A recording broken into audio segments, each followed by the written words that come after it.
in this case, I'll use the vise. The back of the vise is going to represent my part.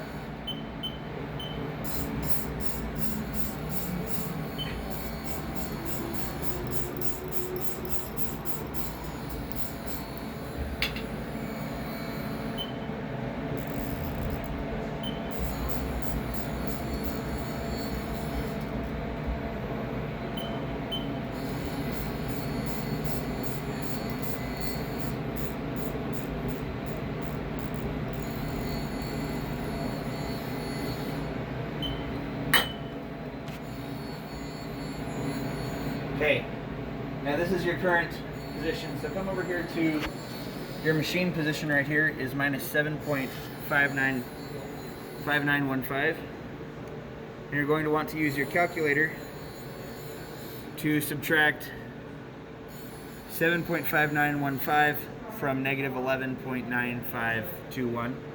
So let me do that real quick.